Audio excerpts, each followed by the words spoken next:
एक स्त्री ने किया दूसरी स्त्री के साथ संभोग और कर दिया गर्भवती। दोस्तों, आपको यह कथा आश्चर्यजनक जरूर लगेगी, लेकिन यह एक सच्ची कथा है। आखिर यह कैसे संभव है कि दो स्त्रियों के संयोग से एक स्त्री गर्भवती हो सकती है? मित्रों, कथा का वर्णन वायु पुराण, विष्णु पुराण, हरिवंश पुराण, ब्रह्मवैवर्त पुराण, महाभारत भागवत पुराण और वाल्मीकि रामायण जैसे पुराणों में आपको मिल जाएगा। प्रिय मित्रों, आज का विषय इतना रहस्यमयी, ज्ञानवर्धक और इतना चौंकाने वाला है कि इस कथा को सुनते ही आप दांतों तले उंगलियां दबा लेंगे। क्या कभी आपने सोचा है, क्या ऐसा मुमकिन है कि एक स्त्री ही दूसरी स्त्री को गर्भवती कर दे?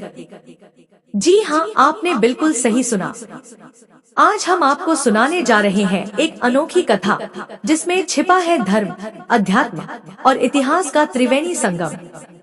एक ऐसी कथा जो न सिर्फ आपकी सोच को झकझोर देगी, बल्कि आपके अंदर के सनातनी को फिर से जागृत कर देगी। यह कथा कोई साधारण लोक कथा नहीं, बल्कि यह है विश्वास और आस्था की चरम सीमा। एक स्त्री के स्पर्श से दूसरी स्त्री को गर्भ ठहर गया और उसी गर्भ से जन्मा एक ऐसा तेजस्वी पुत्र, जिसका कार्य आज भी इस धरती पर लोगों के कल्याण का कारण बना हुआ है। अब आप जरा सोचिए, वह दो स्त्री कौन थी? आखिर क्या हुआ था उन दो रानियों के बीच? ऐसा अलौकिक संयोग से कैसे जन्मा वह तेजस्वी बालक, और कैसे उसने अपने तप और सेवा से रचा ऐसा इतिहास जिसे हजारों युगों तक याद रखा जाएगा? इन सभी प्रश्नों का उत्तर जानने के लिए आप जो इस कथा को ध्यानपूर्वक सुनना होगा। तो चलिए कथा शुरू करते हैं। लेकिन आगे बढ़ने से पहले आपको बता दें कि रामायण में स्पष्ट कहा गया है, कथा हो या सीख, अगर बीच में छोड़ दिया जाता है तो वह पाप की श्रेणी में आता है। इसलिए आपसे निवेदन है कि कथा को अंत तक पूरा जरूर सुनें। एक समय की बात है, भगवान श्री कृष्ण देवी रुक्मिणी के साथ अपने महल में बैठे थे। देवी रुक्मिणी ने भगवान श्री कृष्ण को प्रणाम किया। भगवान श्री कृष्ण मुस्कुराए और बोले, हे देवी रुक्मिणी, निश्चित ही आपके मन में कोई जिज्ञासा उत्पन्न हुई है, जिसका उत्तर अभी तक आपको प्राप्त नहीं हुआ। निसंकोच अपने प्रश्न पूछिए, हम अवश्य आपकी शंकाओं का समाधान करेंगे।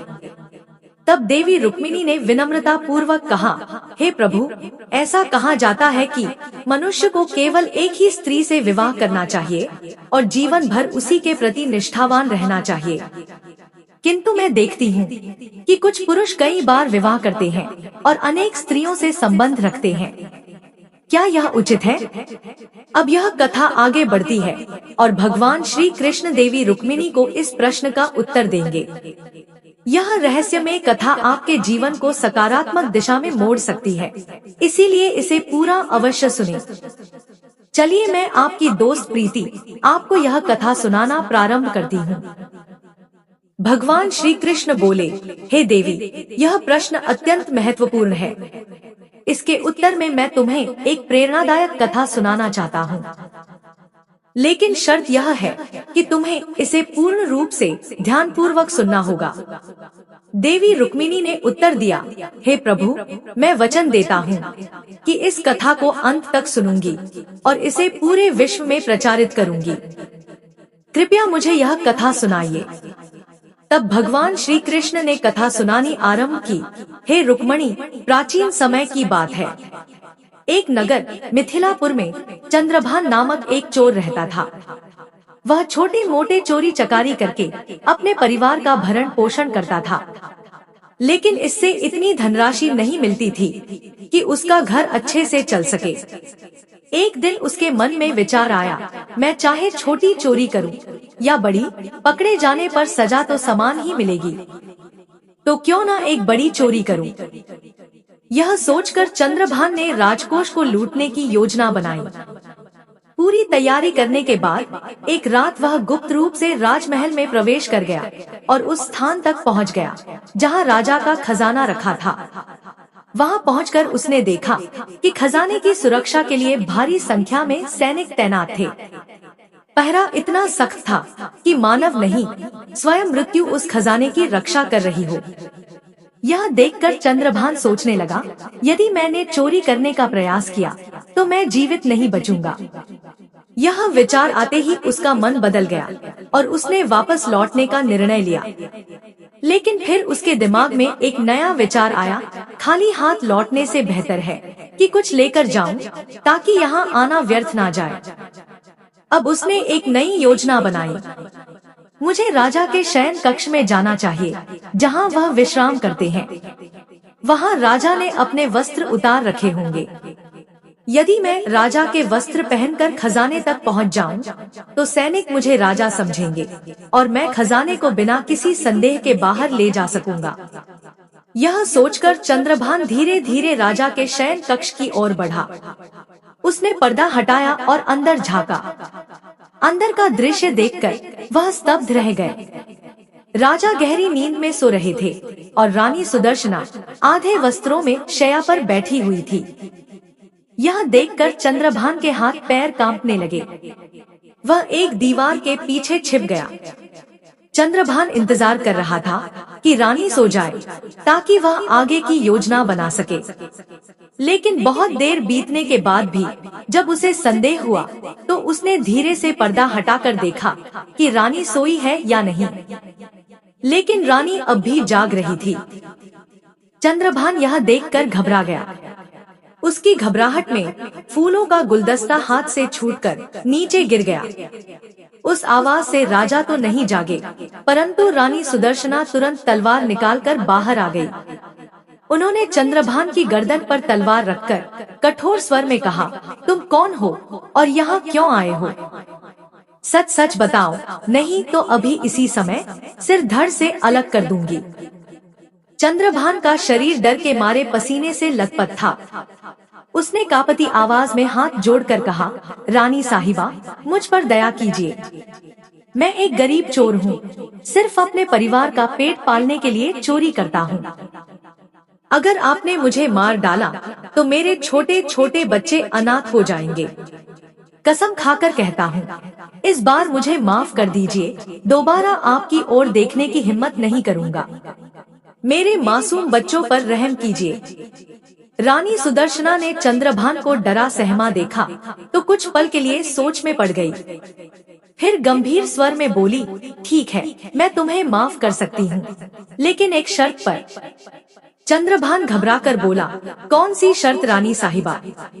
रानी ने उसकी आंखों में देखते हुए कहा, राजा मुझे ठीक से समय नहीं देते, हमेशा सोते रहते हैं। इस समय मुझे एक पुरुष की आवश्यकता है। अगर तुम मेरे साथ समय बिताओ और मुझे संतुष्ट करोगे तो मैं तुम्हें छोड़ दूंगी, अन्यथा इसी समय तुम्हारा सिर धड़ से अलग कर दूंगी। यह अजीब शर्त सुनकर चंद्रभान का डर और बढ़ गया। वह थरथराते आवाज में बोला, रानी साहिबा, आप यह क्या कह रही है? आप और मैं, हमारी कोई बराबरी नहीं। मैं एक साधारण चोर हूँ और आप एक महान रानी। यह कैसे संभव है? मैं आपके साथ ऐसा कैसे कर सकता हूँ? मैं तो इसके बारे में सोच भी नहीं सकता। रानी ने तलवार उसकी गर्दन के और करीब कर दी और ठंडे स्वर में बोली, ज्यादा मत सोचो। अगर अपनी जान प्यारी है तो जैसा कहा गया है वैसा करो, वरना अपने अंत के लिए तैयार हो जाओ। यह सुनकर चंद्रभान का दिल डूब गया। उसने मन ही मन सोचा, आज मैं बहुत बड़ी मुसीबत में फंस गया हूँ। अगर रानी की बात नहीं मानी तो मौत पक्की है, और अगर मानी तब भी बचने की उम्मीद नहीं, यानी दोनों ओर से मौत ही मौत। वह गंभीर दुविधा में पड़ गया। मन में सवाल उठने लगे, अब क्या करूं? बहुत सोच विचार के बाद चंद्रभान ने रानी की शर्त मानने का निश्चय किया और कहा, रानी साहिबा, कृपया मुझे 2 मिनट दें, मुझे बहुत जोर से पेशाब आ रही है। पहले पेशाब कर लेने दीजिए, फिर मैं आपकी हर शर्त मानने को तैयार हूँ। रानी ने तुरंत इजाजत दे दी। चंद्रभान वहाँ से निकला और रानी उसके लौटने का इंतजार करने लगी। लेकिन यह मौका पाकर चंद्रभान तेजी से भाग निकला। जैसे ही वह महल के द्वार तक पहुंचा, पहरेदार ने उसे पकड़ लिया। पहरेदार ने कड़े स्वर में पूछा, तू कौन है और यहाँ क्या कर रहा है? चंद्रभान ने पूरी सच्चाई बताई। मैं चोर हूँ, चोरी की नियत से आया था, लेकिन रानी ने पकड़ लिया। उन्होंने मुझे छोड़ने के बदले शारीरिक संबंध बनाने की शर्त रखी। मैं एक रानी के साथ ऐसा कैसे कर सकता हूँ? मैं भले ही चोर हूँ, लेकिन ऐसा नीच काम मैं कैसे कर सकता हूँ? मैंने बहाना बनाया कि मैं पेशाब करके आता हूँ। मुझे पेशाब जाना है और वहाँ से भाग निकला। कृपया मुझे जाने दे। पहरेदार कुछ पल सोच में पड़ गया और फिर बोला, देखो भाई, तुम्हें छोड़ने की एक ही शर्त है। तुम्हें वापस जाकर रानी से कहना होगा कि तुम संबंध बनाने के लिए तैयार हो, लेकिन पहले उसे अपने हाथों से राजा की हत्या करनी होगी। बस यही मेरी शर्त है। यह सुनकर चंद्रभान और भी बड़ी मुसीबत में फंस गया। चंद्रभान के मन में ख्याल आया, अगर पहले ही रानी से संबंध बना लिया होता तो शायद जान बच भी सकती थी, लेकिन अब मेरी मौत निश्चित है। अगर मैंने यह बात रानी को बताई तो वह मेरी जान ले लेगी। अब चंद्रभान को हर ओर मृत्यु ही दिखाई दे रही थी। जहाँ भी वह जाता, मृत्यु उसका पीछा कर रही थी। बेबस होकर उसने एक कठोर निर्णय लिया और सीधा रानी के पास पहुंचा। उसने कहा, रानी साहिबा, मैं आपकी शर्त मानने को तैयार हूँ। मैं आपके साथ संबंध बनाऊंगा, लेकिन एक भय मुझे सता रहा है। यदि राजा ने हमें एक साथ संबंध बनाते समय देख लिया तो ना मैं बचूंगा और ना ही आप। राजा हम दोनों को काट देंगे। रानी ने बोला, क्या काट देंगे? चोर ने बोला, रानी साहिबा, राजा हम दोनों का गला काट देगा। इसलिए यदि आप सच में मेरे साथ संबंध बनाना चाहती है तो पहले आपको एक बड़ा कार्य करना होगा। आपको स्वयं राजा का वध करना होगा, तभी हम निडर होकर संबंध बना सकते हैं। यदि आप ऐसा नहीं कर सकती तो मेरे प्राण लेना ही उचित होगा। वासना में डूबी रानी कुछ क्षण के लिए ठिठक गई, फिर बोली, ठहरो, मैं अभी यह कार्य पूर्ण करती हूँ। यह कहते हुए उसने दोनों हाथों से तलवार उठाई और सोते हुए राजा का सिर धड़ से अलग कर दिया। पूरा कक्ष रक्त से लाल हो गया और स्वयं रानी राजा के रक्त से सराबोर हो गई। यह भयावह दृश्य देखकर वह कुछ पल के लिए बेहोश हो गई। यही चंद्रभान के लिए अवसर था। वह तुरंत वहाँ से भाग निकला। सुबह होते ही महल में हाहाकार मच गया। हर कोई राजा के हत्यारे की तलाश करने लगा, पर कोई नहीं जान सका कि वह रहस्यमयी हत्यारा कौन था। रानी सुदर्शना भी विलाप कर रही थी। पूरे महल में केवल एक ही प्रहरी ऐसा था जो सत्य जानता था कि या तो यह कृत्य स्वयं रानी ने किया था या फिर वह चोर चंद्रभान ने, परंतु उसने यह रहस्य किसी को नहीं बताया। राजा के अंतिम संस्कार की तैयारियां होने लगी। तभी रानी सुदर्शना ने घोषणा की कि वह अपने पति के साथ सती होना चाहती है। यह सुनकर सभी संदेह मुक्त हो गए, क्योंकि जो स्त्री स्वयं सती होने जा रही हो वह अपने ही पति की हत्यारीन कैसे हो सकती है। रानी पूरी तरह साज श्रृंगार कर चिता पर बैठ गई। राज्य के सभी अधिकारियों ने एक एक करके राजा की चिता पर लकड़ी रखी, फिर नमन कर लौट गए। अंत में वह प्रहरी आया जो इस रहस्य से परिचित था। जैसे ही उसने लकड़ी चिता पर रखी, उसने धीमे स्वर में रानी से कहा, रानी साहिबा, आप सती होने जा रही है। कम से कम यह तो बता दें कि राजा की हत्या किसने की थी, आपने या चंद्रभान चोर ने? यह सुनकर रानी चौंक गई। उसे समझ में आ गया कि यह प्रहरी भी इस गुप्त सत्य से परिचित है। कुछ क्षणों तक मौन रहने के बाद उसने धीरे से कहा, सुनो ना, तो मैंने राजा की हत्या की और ना ही चंद्रभान चोर ने। यदि तुम इस रहस्य को वास्तव में जानना चाहते हो तो तुम्हें एक स्थान पर जाना होगा। रानी ने आगे बताया, नगर के पश्चिम में घने जंगल के भीतर एक वृद्ध सन्यासिनी सावित्री कुटिया में निवास करती है। यदि तुम्हें सच जानना है तो वहीं जाओ, वह अवश्य तुम्हें सच्चाई बताएगी। प्रहरी इस रहस्य को जानने के लिए उत्सुक था। अगले ही दिन वह रानी द्वारा बताए मार्ग पर जंगल की ओर चल पड़ा। वहां पहुंचकर उसने देखा कि एक वृद्ध सन्यासिनी सावित्री कुटिया के बाहर खड़ी थी। प्रहरी उनके चरणों में झुककर विनम्र स्वर में बोला, माँ सावित्री, मैं यह जानने आया हूँ कि राजा की हत्या किसने की। सन्यासिनी सावित्री मुस्कुराई और बोली, पुत्र, यदि तुम इस रहस्य को जानना चाहते हो तो तुम्हें एक कार्य करना होगा। मेरी कुटिया के बाहर एक भेड़ बंधी है। प्रहरी ने तुरंत अपनी तलवार उठाई और एक ही बार में भेड़ का सिर धड़ से अलग कर दिया। जैसे ही सिर कटा, उसकी हड्डियों से चमचमाते दांत नीचे गिर पड़े और अचानक वह कटा हुआ सिर हवा में उड़ने लगा।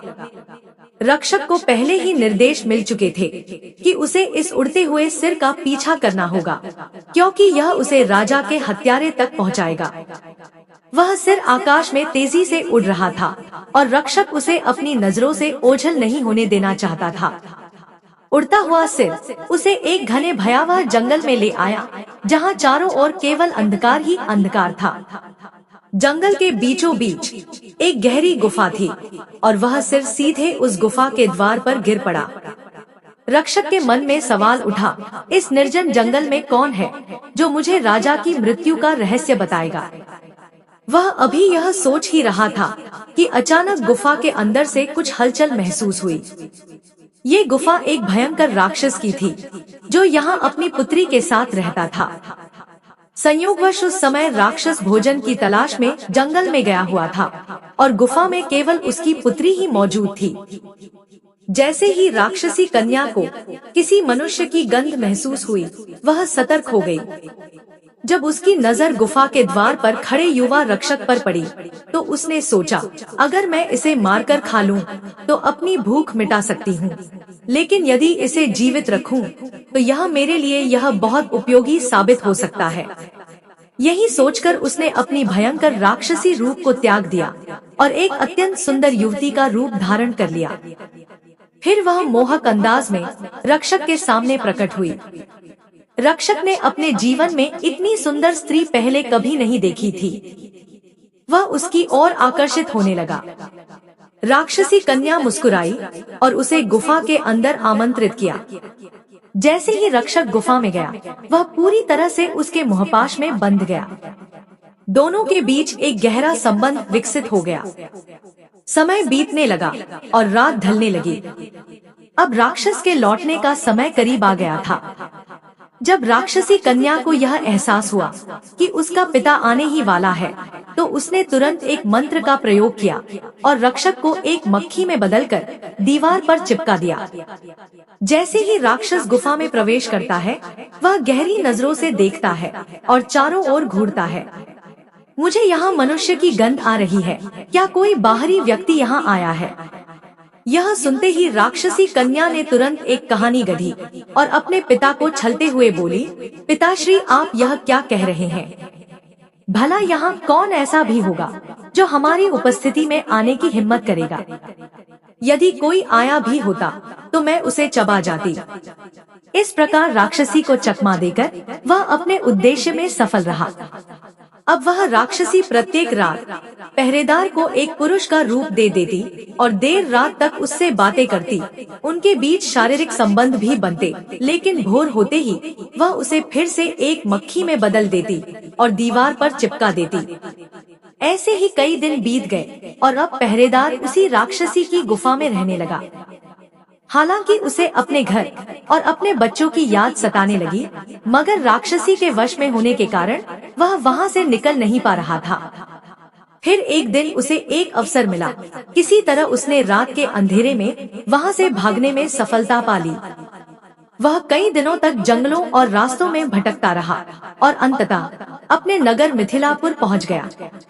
अपने बच्चों से मिलकर वह अत्यंत प्रसन्न हुआ और उसने राहत की सांस ली। उसने सोचा, अच्छा हुआ कि मैं वहां से बचकर निकल आया। पता नहीं वह अप्सरा मुझे और कितने दिनों तक मक्खी बनाए रखती। समय बीतता गया, लेकिन एक दिन पहरेदार को फिर से राक्षसी की याद सताने लगी। अब वह दिन रात उसी के ख्यालों में खोया रहने लगा। उसकी अनुपम और सुंदरता को याद कर उसका मन बेचैन होने लगा। अब वह ठीक से ना खा सकता था, ना पी सकता था। हर समय वह यही सोचता कि किस तरह वह दोबारा उससे मिल सके। धीरे धीरे उसकी व्याकुलता इतनी बढ़ गई कि उसने अंततः फिर से वहां जाने का निर्णय ले लिया। वह सोचने लगा, पिछली बार साध्वी माँ सावित्री ने मुझे वहां भेजा था, मैं रास्ते में ही भाग आया। मुझे तो यह भी नहीं पता कि वहां जाने का रास्ता क्या है। क्यों ना एक बार फिर साध्वी माँ की सहायता ली जाए। यह सोचकर वह साध्वी माँ सावित्री की कुटिया पर पहुंचा और उनसे प्रार्थना की, हे माँ, कृपया मुझे एक बार फिर से उसी स्थान पर भेज दीजिए जहां आपने पहले भेजा था। अब उस प्रहरी को अपने असली उद्देश्य राजा की हत्या का रहस्य जानने की सुध नहीं थी। अब तो वह बस उस राक्षसी युवती से मिलने के लिए व्याकुल था। साध्वी सावित्री समझ गई कि इस पर वासना का भूत सवार है। उन्होंने गंभीर स्वर में कहा, पुत्र, पहले मेरे पास एक भेड़ थी जिसकी बलि देकर तुम वहां गए थे। अब वह भी नहीं रही तो मैं तुम्हें वहां कैसे भेज सकती है। वह गिड़गिड़ाया, माँ, मैं जीवन भर आपका दास बनकर रहूंगा, बस मुझे एक बार फिर उस अप्सरा से मिलने का अवसर दे दीजिए। साध्वी बोली, पुत्र, मैं तुम्हारी इच्छा पूरी कर सकती हूँ, लेकिन इसके लिए तुम्हें अपने पुत्र को मेरे पास लाना होगा। प्रहरी हंसते हुए बोला, बस इतनी सी बात, मैं उसे अभी बुलाता हूँ। उसने अपने बेटे को बुलाया। साध्वी ने कहा, जिस तरह तुमने भेड़ की गर्दन काटी थी, ठीक उसी तरह अपने पुत्र की गर्दन काट दो। जैसे ही उसका सिर हवा में उड़े, उसे पकड़ लेना।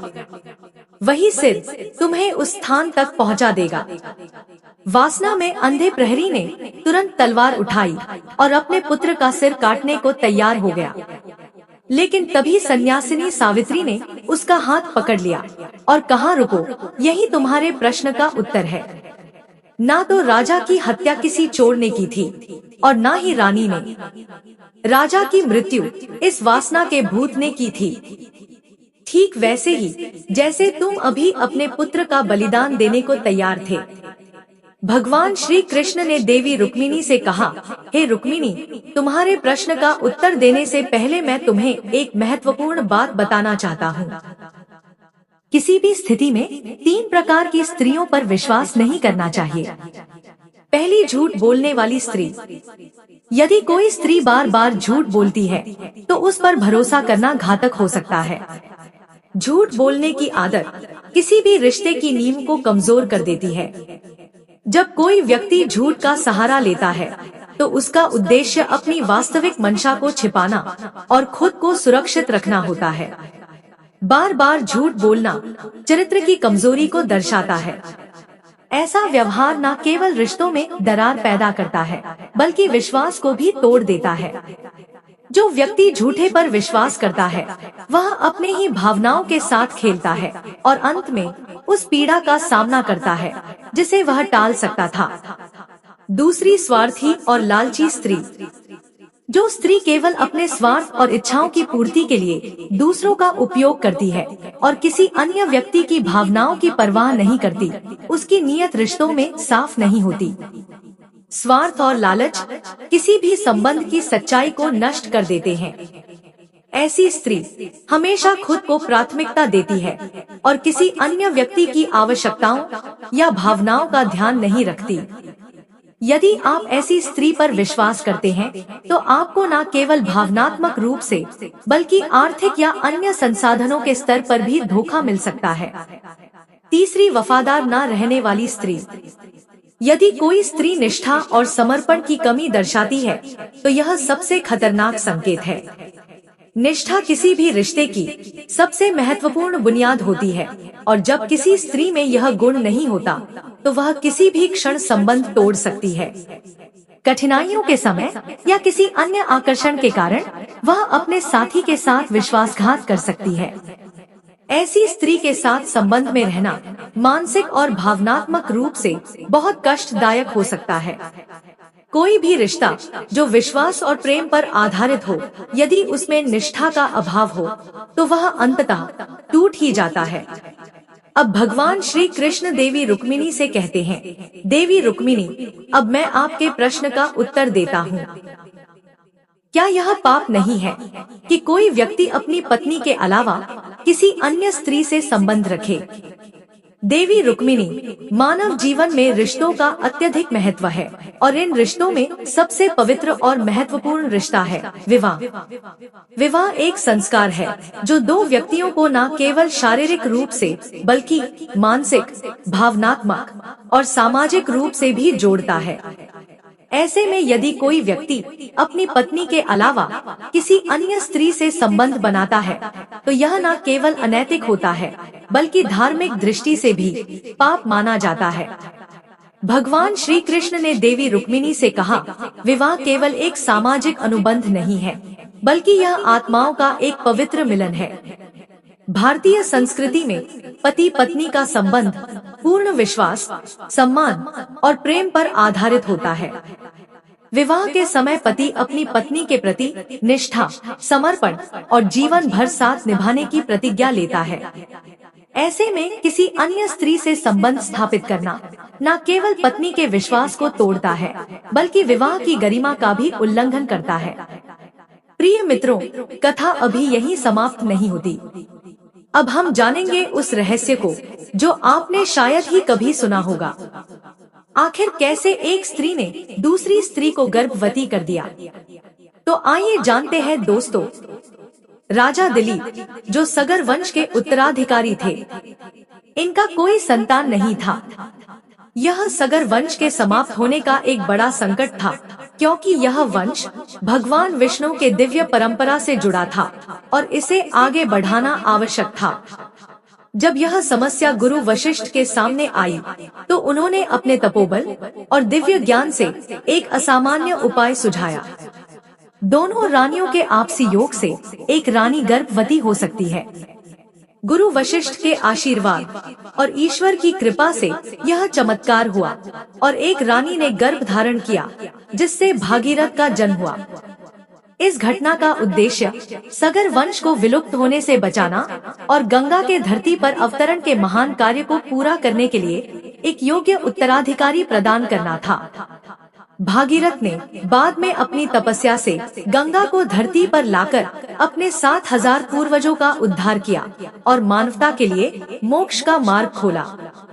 इसीलिए एक स्त्री द्वारा दूसरी स्त्री को गर्भवती करने की घटना कोई साधारण या भौतिक घटना नहीं थी। यह गुरु वशिष्ठ की तप शक्ति और ईश्वर की इच्छा से संभव हुआ। यह एक चमत्कार था जिसका उद्देश्य वंश की निरंतरता और एक महान धार्मिक कार्य को पूरा करना था। तो आइए इस कथा को विस्तार से जानते हैं। कहानी की शुरुआत होती है उस युग से जब धरती पर धर्म और सत्य का युग था। उस समय हस्तिनापुर में एक पराक्रमी और धर्मनिष्ठ राजा हुए जिनका नाम था सगा। लेकिन उनकी कहानी को समझने के लिए हमें उनके वंश की गहराई में जाना होगा। यह वंश कोई साधारण कुल नहीं था, बल्कि यह स्वयं भगवान विष्णु की दिव्य ज्योति से शुरू होता था।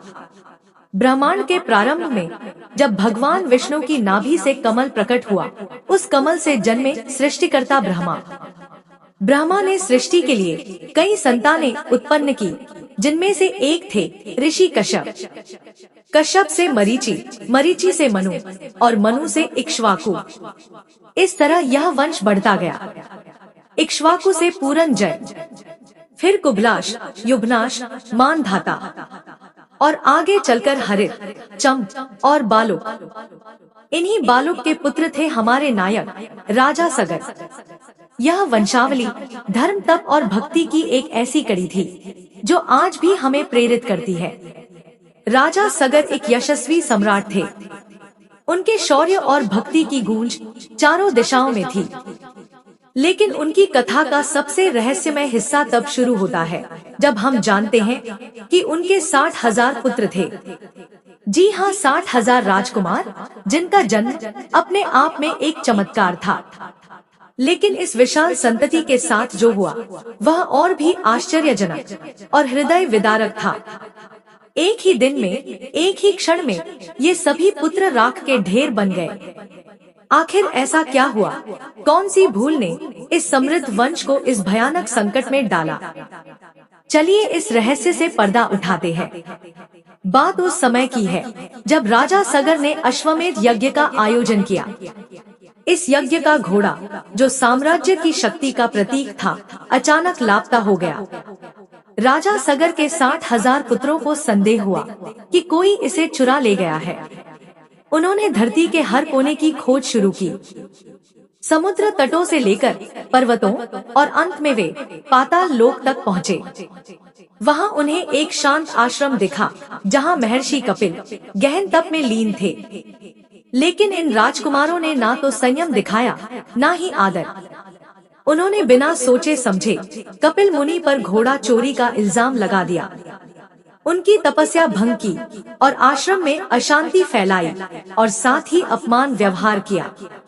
महर्षि कपिल, जो शांति और तप के प्रतीक थे, इस अविवेकी व्यवहार से क्रोधित हो उठे। जब उनकी आंखें खुली तो उनकी तेजस्वी दृष्टि से निकली अग्नि ने उन 60,000 राजकुमारों को पल भर में भस्म कर दिया। ना कोई युद्ध हुआ, ना कोई हथियार चला, केवल तपोबल की शक्ति ने सब कुछ राख में बदल दिया। यह खबर जब राजा सगर तक पहुंची तो उनका हृदय टूट गया। उनके पुत्र, जो उनके वंश की शान थे, अब केवल राख बनकर रह गए थे। लेकिन यह कथा यहीं खत्म नहीं होती। राजा सगर की दूसरी रानी सुमति और उनके पुत्र असमंजस इस दुखद घटना से व्यथित हो उठे। असमंजस ने ऋषियों से पूछा कि उनके भाइयों की आत्माओं को मोक्ष कैसे मिलेगा। वेदों की वाणी ने जवाब दिया, केवल स्वर्ग की गंगा जब धरती पर उतरेगी और उनकी राख को अपनी पवित्र धारा से स्पर्श करेगी, तभी इन आत्माओं को मुक्ति मिलेगी। लेकिन गंगा को धरती पर लाना कोई आसान काम नहीं था। इसके लिए चाहिए थी अटूट भक्ति, कठिन तपस्या और दृढ़ संकल्प। असमंजस ने इस महान कार्य को पूरा करने का बीड़ा उठाया। उन्होंने हिमालय की गुफाओं में तप शुरू किया। दिन रात सुख दुख सब भूलकर वे गंगा को धरती पर लाने के लिए साधना में लीन हो गए। लेकिन नियति को कुछ और ही मंजूर था।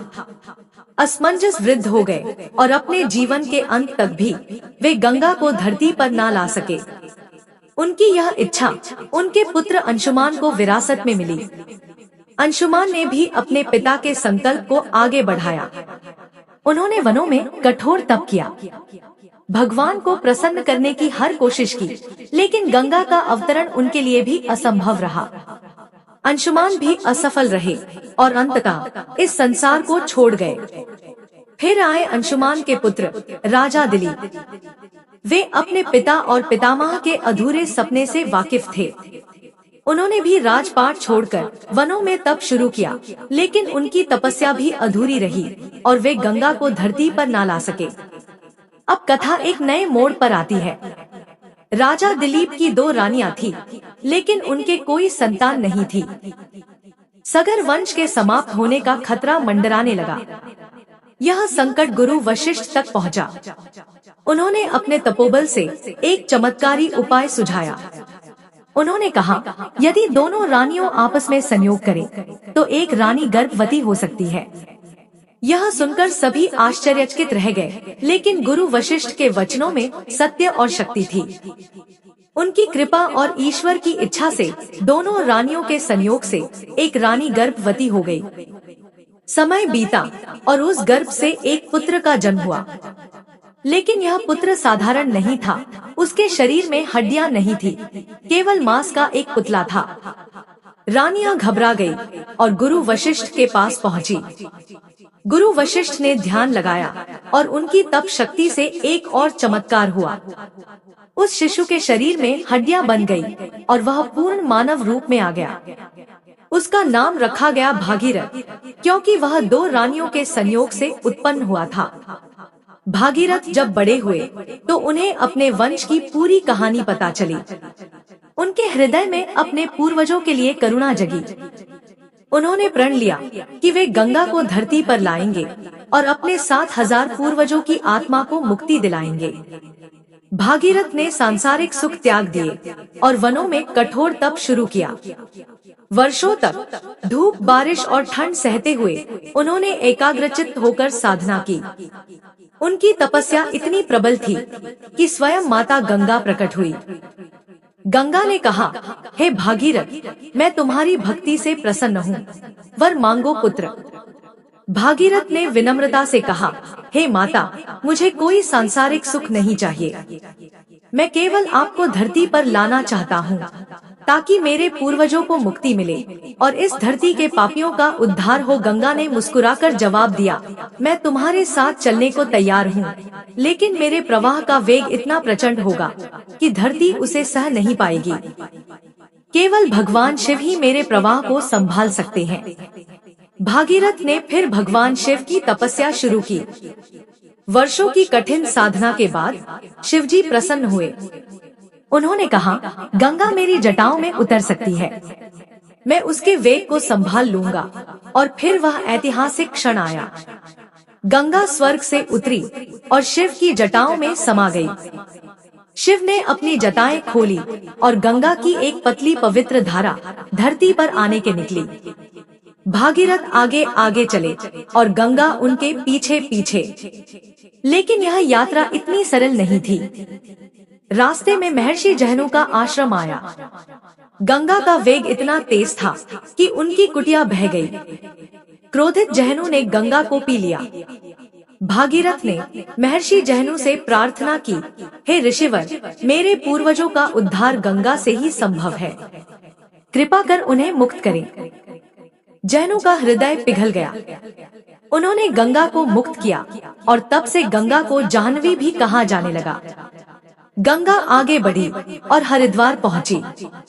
वहां सप्त ऋषियों के आश्रम थे। गंगा ने अपनी धारा को 7 हिस्सों में बांट लिया ताकि किसी की तपस्या में विघ्न न पड़े। यही कारण है कि आज भी हरिद्वार में गंगा 7 धाराओं में बहती है। इसके बाद गंगा और भागीरथ प्रयागराज पहुँचे, जहाँ गंगा, यमुना और सरस्वती का संगम होता है। गंगा ने यमुना से कहा, हे बहन, तुम श्री कृष्ण की पत्नी हो, मैं तो केवल विष्णु के चरणामृत से बनी हूँ, तुम आगे बढ़ो। यमुना ने जवाब दिया, नहीं गंगे, तुम्हारा उद्देश्य महान है, तुम आगे बढ़ो। इस तरह गंगा आगे बढ़ी। अंततः गंगा उस स्थान पर पहुंची जहां राजा सगर के 60,000 पुत्रों की राख पड़ी थी। जैसे ही गंगा के पवित्र धारा ने उस राख को स्पर्श किया, सभी आत्माएं मुक्त हो गए।